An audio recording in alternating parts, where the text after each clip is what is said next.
அனைவருக்கும் ஒரு சூப்பரான வணக்கம். இந்த காணொலியில் என்ன பார்க்க போறோம் அப்படின்னு பார்த்தீங்கன்னா, நிறைய பேர் பார்த்தீங்கன்னா ரொம்ப நாளாக தமிழ்நாட்டில் இந்த சுராஜ் கோட் இந்த டிராக்டரை பற்றி நிறைய பேர் எதிர்பார்த்துட்டு இருந்தீங்க. அதே மாதிரி நிறைய பேர் பார்த்தீங்கன்னா கமெண்ட் செக்ஷனில் கேட்டுட்டு இருந்தீங்க, தமிழ்நாட்டில் எப்போ ரிலீஸ் ஆகும், எப்போ அந்த சேலுக்கு கிடைக்கும் அப்படின்னு சொல்லிட்டு. இப்போ பார்த்தீங்கன்னா நிறைய ஷோரூம்ஸில் இது வந்து அவைலபிளாக இருக்குது கோட் வண்டி. உங்கள் ஏரியாவில் பக்கத்தில் ஷோரூம் இருந்துச்சு அப்படின்னா நீங்கள் தாராளமாக போயிட்டு நீங்கள் என்கொயரி கேட்டு தெரிஞ்சுக்கலாம். இப்போ வந்து நம்ம ஃபிசிக்கலாகவே நம்ம கண்ணு முன்னாடி வண்டி இருக்குது. இந்த வண்டி என்ன மாதிரி ஸ்பெக் இருக்குது, எப்படி பர்ஃபார்ம் பண்ணுது, என்ன மாதிரி இம்ப்ளிமெண்ட்ஸ்லாம் பண்ண முடியும், இதில் என்னென்னலாம் ஒர்க் பண்ண முடியும் அப்படின்னு சொல்லிட்டு நம்ம டீட்டெயிலாக ஸ்டார்ட்டை கேட்கலாம். அவர் உங்களுக்கு வந்து வண்டியை பற்றி டீட்டெயிலாக எக்ஸ்பிளைன் பண்ணுவார். ஜி வணக்கம். ஜி, இப்போ இந்த வண்டி இருக்கு இல்லைங்களா, இந்த வண்டி எப்போ தமிழ்நாட்டில் லான்ச் ஆனிச்சு, அதேமாதிரி இதோட ஸ்பெக் என்ன இருக்குது, எத்தனை ஹெச்பி இருக்குது, எவ்வளோ மைலேஜ் போகும், என்ன மாதிரி இம்ப்ளிமெண்ட்ஸ்லாம் யூஸ் பண்ணலாம், எந்த மாதிரி தோட்டத்துக்குலாம் இதை பயன்படுத்தலாம், அதேமாரி டேர்னிங் ரேடியேஷனாக இருக்கட்டும், மற்றபடி இது டீட்டெயிலாக என்ன இருக்குது அப்படின்னு சொல்லிட்டு எக்ஸ்பிளைன் பண்ணிடுறீங்களா? வணக்கம். இது வந்து ஸ்வராஜ் கோட், ஸ்வராஜோட நியூ புது அறிமுகம். இது வந்து பார்த்தீங்கன்னா இன்னொரு பேர் வந்து இதுக்கு வந்து எஸ் மிஷன் வச்சுருக்காங்க. இந்த எதுக்கு எஸ் மிஷன்னா, என்ன இந்த வண்டிக்கிட்ட போய் எந்த வேலை கேட்டாலும் அது எஸ்ன்னு சொல்லுவோம். அதுக்காக வந்து ஒரு எஸ் மிஷின் அப்படிங்கிற மாதிரி ஒரு கான்செப்டில் வச்சுருக்காங்க. இது மேஜராக பார்த்தீங்கன்னா களை எடுக்கிறது, அப்புறம் வந்து அறுவடை செய்கிறது, நீர்ப்பாசனம், இல்லை மருந்து அடிக்கிறது, இந்த மாதிரி ஒரு பர்பஸ்க்காக யூஸ் பண்ணிகிட்ருக்காங்க. இதோட ஸ்பெசிஃபிகேஷன் பார்த்தீங்கன்னா, ஃபஸ்ட்டு இன்ஜின் வந்து Honda engine 389 389 CC engine, 4 stroke petrol engine. அதுக்கப்புறம் வந்து மேஜராக வந்து ஏர் கூல்ட் இன்ஜின். இது வந்து ரேடியேட்டர் கிடையாது, ஏர் கூல்ட் இன்ஜின். ஏர் ஃபில்ட்ரு பார்த்தீங்கன்னா ட்ரை ஏர் ஃபில்ட்ரு, அதாவது பேப்பர் ஃபில்ட்ரு வரும். இதில் வந்து காயில் ஸ்டார்ட்டும் இருக்குது, செல்ஃப் ஸ்டார்ட்டும் இருக்குது.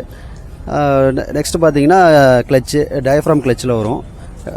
கியர் பாக்ஸ் வந்து ஸ்லைடிங் மெஸ் கியர் பாக்ஸில் வரும். டிராக்டர் கான்செப்ட்லேயே தான் டிஃப்ரென்ஷியல் வரும். அதுக்கப்புறம் வந்து ஆயில் இம்மர்ஸ்டு பிரேக் வரும். ஃபைனலாக பார்த்தீங்கன்னா இதில் வந்து 2 காம்போ இருக்குது. இதில் ஃபஸ்ட்டு காம்போ வந்து ரொட்டவேட்டர் காம்போ, நெக்ஸ்ட் காம்போ வந்து கல்டிவேட்டர் காம்போ. ஃபியூல் கெப்பாசிட்டி பார்த்தீங்கன்னா 10 லிட்ரு. நம்ம வந்து ஒரே டைமில் 10 லிட்ரு பெட்ரோல் வந்து ஃபில்அப் பண்ணலாம். 1 லிட்டருக்கு வந்து மைலேஜ் வந்து பார்த்திங்கன்னா ஒரு ஹவருக்கு 1.25 2 லிட்டர் வரைக்கும் போகுது. மேக்ஸிமம் பார்த்திங்கன்னா ஒரு ஏக்கர் வந்து ஒரு 1.25 ஹவர் மினிமமாக ஒரு நல்ல டிரைவ் ஓட்டிங்கன்னா ஒரு 1.25 மணி நேரத்தில் ஃபுல்லாக ஒரு ஏக்கர் ஃபுல்லாகவே உழுது முடிச்சிடலாம். நெக்ஸ்ட் வந்து இதில் வந்து ஹைட்ராலிக்ஸ் வந்து 2-வே ஹைட்ராலிக்ஸ், டிராக்டரில் வர மாதிரி பண்ண இல்லை. இது வந்து 2-வே. ஒன்று மேலே நம்ம வந்து பார்த்திங்கன்னா ரொட்டவேட்டர் ஒன்று மேலே ஏறும் இல்லை இறங்கும், அந்த மாதிரி ஒரு 2-வே ஹைட்ராலிக்ஸ் தான். அதில் கியர் பாக்ஸ் பார்த்திங்கன்னா ஃப்ரண்ட் 6, ரிவர்ஸ் வந்து 3, ஷட்டில் கியர் மாதிரியே வரும். இதில் வந்து எப்படின்னா ரிவர்ஸ்லேயும் 3 கியர்லேயும் போகும், ஃப்ரண்ட்லேயும் 3 கியர்லேயும் போகும். அதே மாதிரியே ஹை லோ ரெண்டுலேயுமே வந்து 3 கியரில் ஆப்ரேட் ஆகிற மாதிரி வச்சுருக்காங்க. இதில் டிஃப்ரென்ஷியல் லாக் இருக்குது. தென் பார்த்திங்கன்னா டயர் சைஸ் பார்த்திங்கன்னா ரிவர்ஸில் வந்து 6x14 வரும் சைஸு. ஃப்ரண்ட் டயர்ஸ் வந்து பார்த்திங்கன்னா 4x9 வரும். மிச்சப்படி டிராக்டர் செட்டப்லேயே தான் இருக்கும். லெஃப்ட் சைடில் பிரேக்கு, லெஃப்ட் சைடில் கிளச்சு, ரைட் சைடில் வந்து டபுள் பிரேக் வரும். லெஃப்ட் சைடு ரைட் சைடு தனித்தனியாக பிரேக் பெடல் வரும். நம்ம டேர்னிங் திருப்பும் போது எந்த சைடில் நம்ம தேவைப்படுதோ அதுக்கேற்ற மாதிரி பிரேக் அட்ஜஸ்ட் பண்ணிவிட்டு நம்ம வண்டியை திருப்பிக்கலாம்.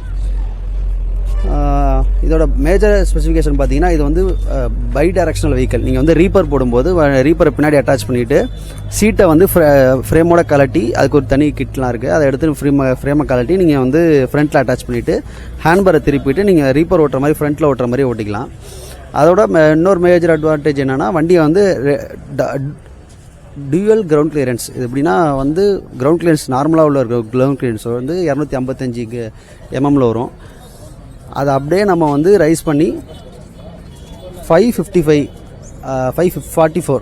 mm வந்து நம்ம ரைஸ் பண்ணிக்கலாம். இது எப்படின்னா பார்த்தீங்கன்னா, வளர்ந்த பயிருக்கு மேலே 1.5 அடி பயிரெலாம் நீங்கள் போட்டிருக்கும்போது அந்த செடி வளர்ந்த பயிருக்கு மேலே நம்ம ஓட்டிட்டு போகலாம். அதாவது பயிர் அடிப்படாமங்கிறதுக்காக ஓட்டிட்டு போகலாம்.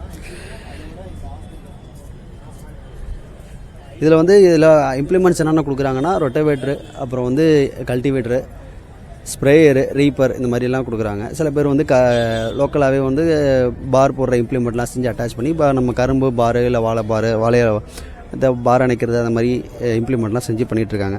இது வந்து பார்த்திங்கன்னா நம்ம தமிழ்நாட்டில் லான்ச் ஆனது வந்து அக்டோபர் மந்த் லான்ச் ஆச்சு. இது வரைக்கும் நல்லா போயிட்டுருக்கு. எந்த மேஜர் இஷ்யூஸ் எதுவும் வரல. இது வரைக்கும் நல்லா சக்ஸஸ்ஃபுல்லாக தான் போயிட்டுருக்கு. வித்து பார்த்தீங்கன்னா 89 mm சென்டிமீட்டர் வரும். அதாவது 890 mm, 3 அடிக்கு வந்து 1 mm வந்து கம்மியாக வரும். ஹைட்டு பார்த்தீங்கன்னா 1180 mm வரும். வீல் பேஸ் வந்து 1463 mm வரும். ஓவரால் வெயிட் வந்து வண்டியோட வெயிட் வந்து 455 கிலோ வரும். லிஃப்டிங் கெப்பாசிட்டி வந்து 220 கிலோகிராம் வரும். இன்ஜின் ரேட்டட் ஆர்பிஎம் பார்த்தீங்கன்னா 3600 ஆர்பிஎம் வரைக்கும் நம்ம செட் பண்ணிக்கலாம். 3000 3600 வரைக்கும். பிடிஓ ஆர்பிஎம் பார்த்தீங்கன்னா 1000 ஆர்பிஎம். 1000 ஆர்பிஎம்னால நம்ம ஜெட் ஸ்ப்ரேயர் யூஸ் பண்ணிக்கலாம். அதாவது நம்ம கோட்லேயே ஸ்ப்ரேயர் இம்ப்ளிமெண்ட்டும் இருக்குது. டபுள் கனோட வரும். பார்த்தீங்கன்னா 150 ஃபீட்டுக்கு வந்து ஹோஸோடு வரும். நீங்கள் வண்டியை நுப்பாட்டிட்டு நீங்கள் வயலுக்குள்ளே வண்டி ஸ்டார்ட் பண்ணி விட்டு நீங்கள் வந்து லேண்டுக்குள்ளே எடுத்துகிட்டு போயிட்டு கூட நீங்கள் மருந்து ஸ்ப்ரே பண்ணுறது, தண்ணி ஸ்ப்ரே பண்ணுறது, நீர்ப்பாசனம் பண்ணுறது எல்லாமே பண்ணலாம்.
மறக்காம சர்ப்ரைஸ் பண்ணுங்க.